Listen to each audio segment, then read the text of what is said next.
The New Face of French Gastronomy. This article was in a series of articles put out by Wharton, 2014, Rebalancing the Global Economy. And this article examines French gastronomy, or the study of food and culture, with a particular focus on gourmet cuisine. As most of you may know, or perhaps may not know, France has always been known for its cuisine, its fine dining, especially in the city of Paris. Likewise, it has been known for its culinary schools which train future chefs. French gastronomy has always been world-renowned.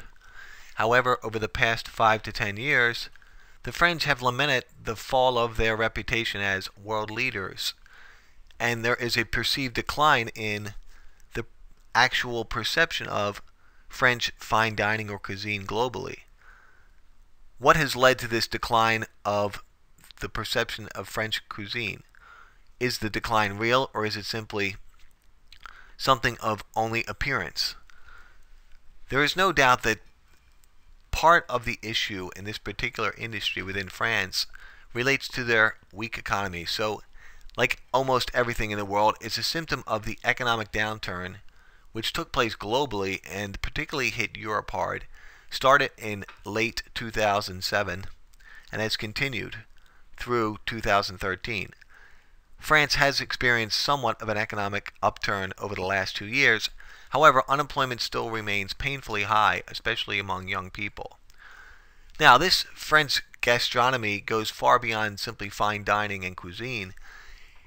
The French consider it part and parcel to their culture. So, remember, economics is a social science. And when we talk about industries which are highly affected by economic downturns, this particular downturn in this particular industry weighs heavily on the hearts of the French because they see it as a source of cultural pride.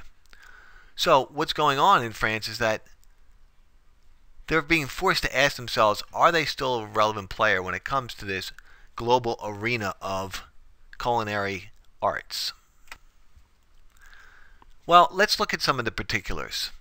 Last year, for the first time, sales from fast food restaurants represented more than 54% of sales in the entire restaurant industry within France.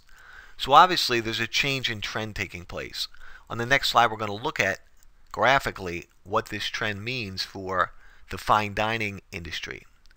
So one particular example of this is that France became the second largest market worldwide for McDonald's. Now, most people don't associate McDonald's with fine dining.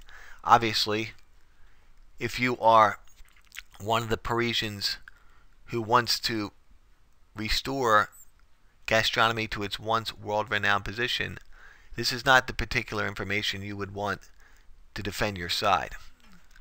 But if we go beyond some of the more obvious stats, France still holds a pretty significant place in the world when it comes to fine dining. However, there is an uphill battle for fine dining or gastronomy within France. Here's one of the issues. The French, especially the younger French, tend to be trading in their desire for sit-down multi-course meals, 3-course meals, for a more modern style of dining. Even if it doesn't represent fast food, they want something more fast-paced. Even if it's high quality, it needs to be fast-paced. And the younger segment of France, they definitely see the fine dining issue as less of a problem and are more concerned about the economic issues taking place. Obviously, if you don't have money to spend on any meals or very little money to spend on disposable income on anything you want, you're less sympathetic about the fine dining issue. Let's look at this supply and demand graph, this particular examination of what's going on in the fine dining industry in France.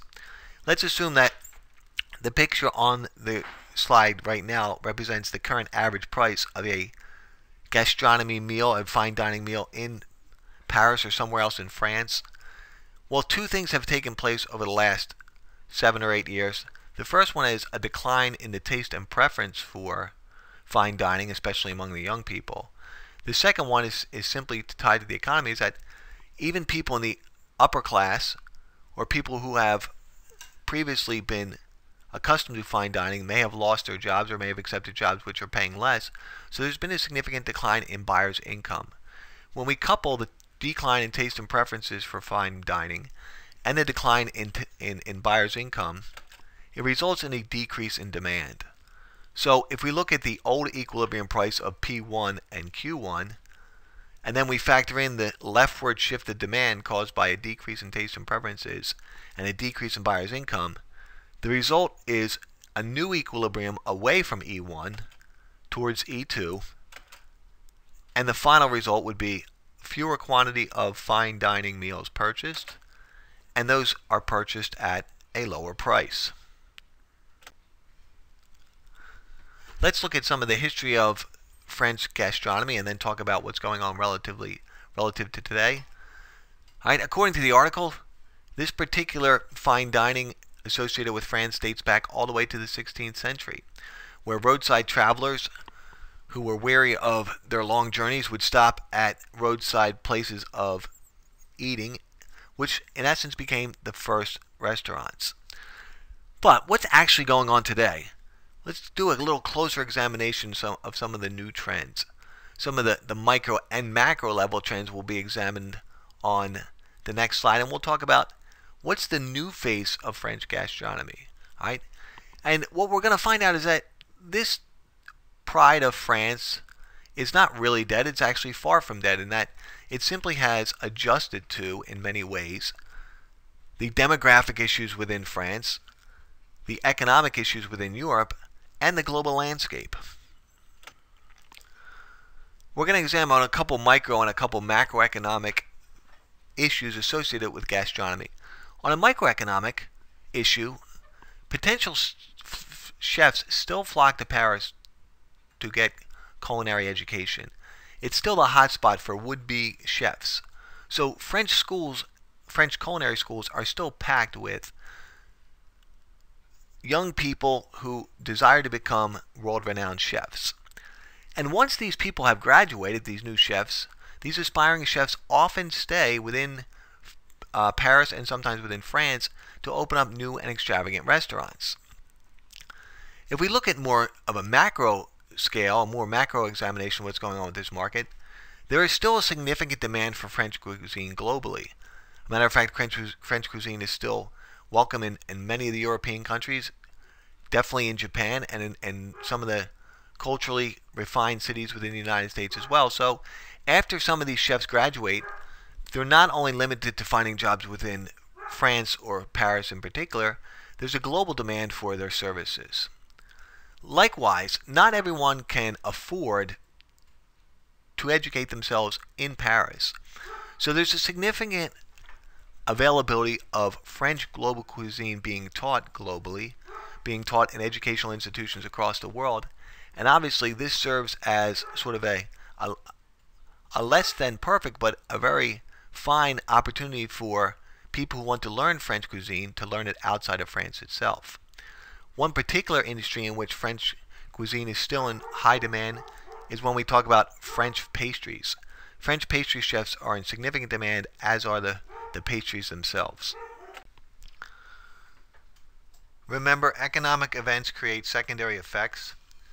How has the changing economic environment affected the industry of gastronomy within French cuisine? One of the significant changes to this economic landscape comes from the development of what is now referred to as bistronomy, or the bistronomy movement. The best way to define this particular development within the fine dining cuisine industry in France is distancing fine dining from some of the extravagance and concentrating more on the food itself. The example in the article concentrated on a chef whose name was Chef Constant. He graduated one of the illustrious schools in Paris for culinary arts and opened up a restaurant and was constantly receiving 2 to 2.5 star reviews. And he realized that some of the reviews talked less about his food and more about the ambiance of the restaurant itself. So he decided to concentrate on what economists refer to as a core competency. In other words, he viewed himself more as a chef than as an artist and as a decorator. So he decided he could offer a meal that was just as tasty, just as fine, had all the fixings of the particularly expensive meals, but at a lower price by getting rid of some expensive staff, getting rid of some of the ambiance in his restaurant, even moving to a location where the rent was less expensive, and just concentrating on the food itself. So if you look at point number 3 here about core competency, the core competency would be his mastery of culinary arts. And number 4, he coupled this with the idea of controlling cost. Now obviously controlling cost was extremely important, especially because we talked in a previous slide about buyers' income declining and people across France having less money to spend on dining itself. So lowering the cost allowed him to offer meals at 65 to 70% of the cost of some of his competitors, which obviously not only helped him remain competitive in this difficult economic environment, but obviously he could carve out his own niche, so to speak, and approach this whole idea of changes in gastronomy with a new approach to fine dining. So one of the major points here is that restaurants are forced to cater to the demands of public, and the public are now seeking to spend less time and money on fine dining. So it's interesting when we examine the industry as a whole that gastronomy movement represents the evolution from the old way of approaching gastronomy into a more modern interpretation of this particular industry. Here are the cost curves we examined previously in class and also available on an online edition of Economic Learning. From the standpoint of this gastronomy movement, we think about what happens to the cost curves when a person like Chef Constant figures out that he can offer a meal which is just as high quality but lower some of his costs. So first, he was able to rent at a lower price. So if you think about that, the green average fixed cost, rent is a fixed cost. All right? If fixed costs go down, that cost curve would shift downward. Likewise, if we shift the average fixed cost curve downwards, it's going to affect average total cost, which would also decline. On top of the decline in some of his fixed cost, he was also able to eliminate some of what he thought were ancillary extravagances, such as waiters and waitresses that needed to be superior trained or needed to be clothed in ridiculous outfits that maybe just for show and not so much had anything to do with the meal. So those were all variable inputs. So he looked for ways to reduce his fixed cost rent and some of his variable cost of his labor. So reducing his variable cost obviously reduced the average variable cost curve, the yellowish orange curve in the middle, which is the U-shaped, and the marginal cost curve, right? And remember, the marginal cost is the cost associated with change in total cost associated with producing one more unit of output. So if we couple all of these combined efforts by Chef Constant and others involved with this new interpretation of the industry, they were able to achieve a lower industry cost structure, which obviously did them well considering there's been far less money to spend overall as far as discretionary income among French people. One interesting result was, one other interesting development within the food industry was this idea of food trucks. Now, when you hear this food trucks, you think of Philadelphia and you think of some of the food trucks, and maybe you wouldn't eat some of the food off of the back of those trucks. But in Paris, these are now considered some of the most unique ways to deliver high quality meals. And it was actually an American who was trained in France to be a chef who offered the first food truck items in Paris in 2010. So this dramatic innovation in French culinary culture, it goes right along with the trend of faster meals that you could prepare and eat, and you could even prepare them and eat while standing. One of the most interesting aspects to this fine dining food truck approach to the culinary arts is that the typically when a food truck enters this industry, they only serve one dish. Now, they may serve several dishes over the course of a week or a month, but for the day, they only serve one dish with the idea that they're going to make one dish and make it to exact specifications and obviously high quality.